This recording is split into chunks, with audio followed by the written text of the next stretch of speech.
जैसा कि विदित है कि इस बार बीएसपी के संस्थापक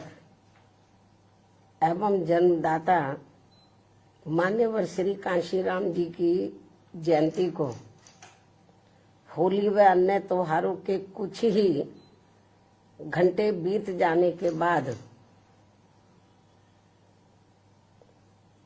दिनांक 15 मार्च को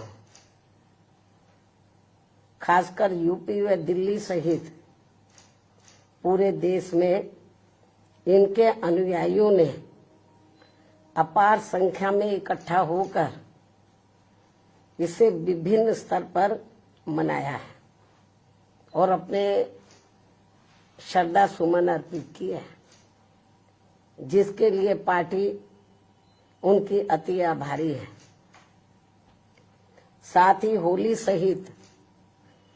अन्य विभिन्न त्योहारों के बीच इस बार मान्यवर श्री कांशीराम जी की जयंती जिस अति उत्साह व जोश के साथ मनाकर उनके अनुयायियों ने अपनी पार्टी को हर स्तर पर मजबूत बनाने का तथा उनकी एकमात्र उत्तराधिकारी व पार्टी की राष्ट्रीय अध्यक्ष का अपने पूरे तन मन धन से साथ देने का जो संकल्प लिया है, तो उसने पार्टी को मजबूती देने के लिए मेरे हिम्मत व हौसले को कई गुना और ज्यादा बढ़ा दिया है, जिसे मैं अभी तक की तरह आगे भी अपने जीते जी अपने व्यक्तिगत तथा भाई बहन व रिश्ते नातों आदि के स्वार्थ में कभी भी कमजोर नहीं पड़ने दूंगी। वैसे भी मेरे भाई बहन व अन्य रिश्ते नाते आदि मेरे लिए केवल बहुजन समाज का ही एक अंग है, उसके सिवाय कुछ भी नहीं है। इसके अलावा पार्टी व मूवमेंट के हित में बहुजन समाज के जो भी लोग अपनी पूरी ईमानदारी व निष्ठा से कार्य करते हैं, तो उन्हें पार्टी में जरूर आगे बढ़ने का मौका दिया जाएगा और इस मामले में मेरे रिश्ते नाते आदि भी आड़े नहीं आएंगे। यहाँ मैं सावधानी के तौर पर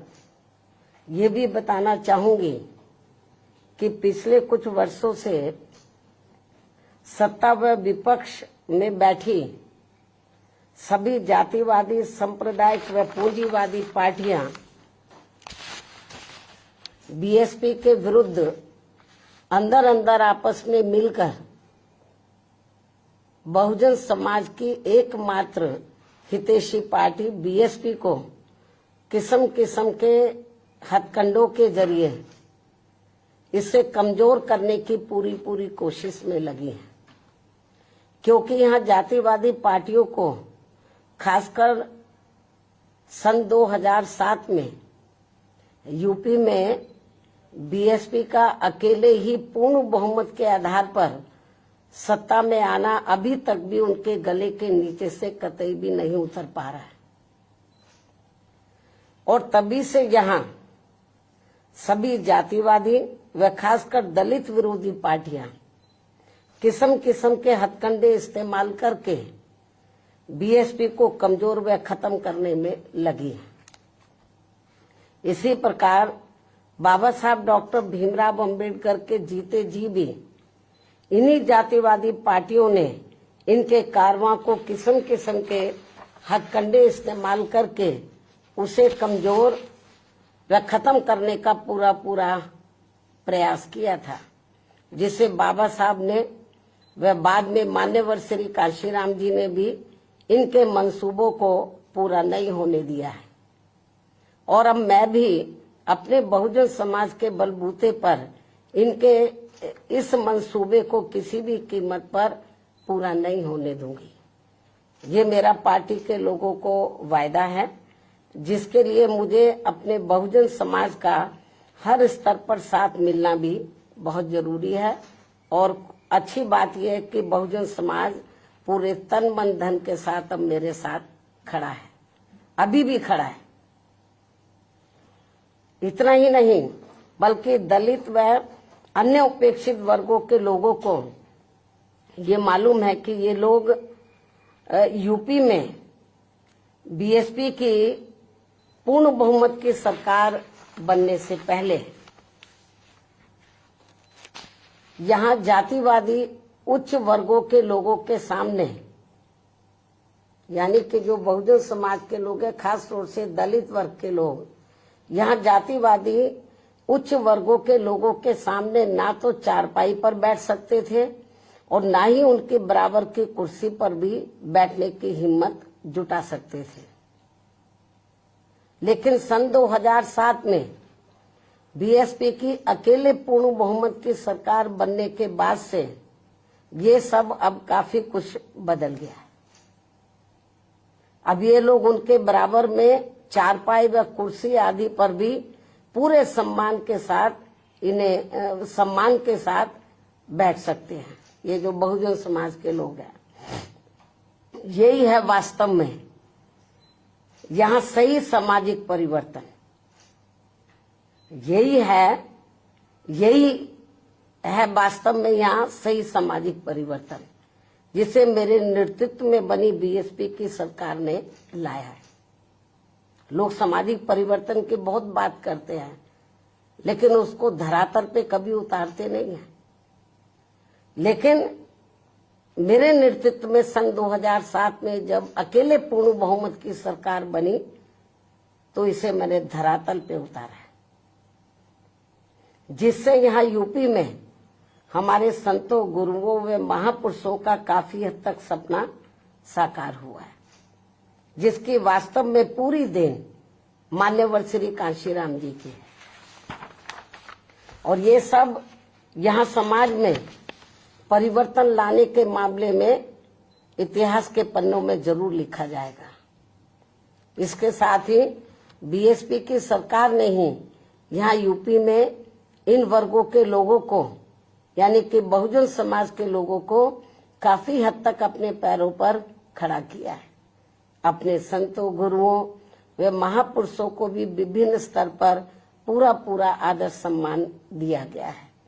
जिसे लोग कभी भी नहीं भुला पाएंगे। लेकिन ये सब यहाँ सभी जातिवादी पार्टियों के गले के नीचे से अभी तक भी नहीं उतर पा रहा है। इसलिए अब वे इन वर्गों में से स्वार्थी किस्म के लोगों को आगे करके उनके जरिए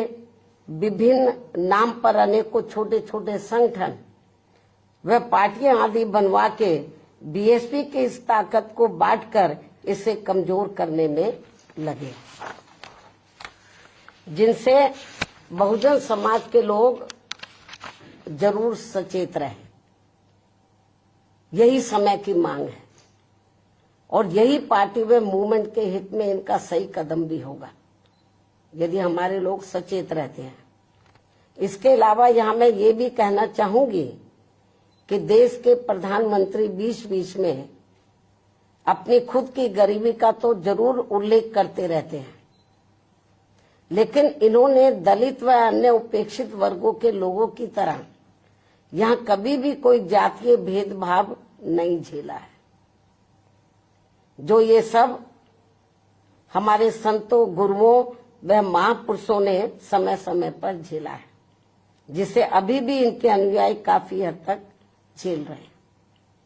इसलिए पार्टी के मिशनरी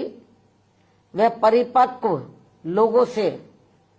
आज मेरी ये भी पुरजोर अपील है कि वे ये सभी जरूरी बातें अपने बच्चों व खासकर युवा पीढ़ी को जरूर हमेशा बताते रहें, जिनको तैयार करने की भी वास्तव में सही जिम्मेवारी इन्हीं लोगों की ही है। इस उम्मीद के साथ ही अब मैं पुनः होली आदि के त्योहारों के बीच में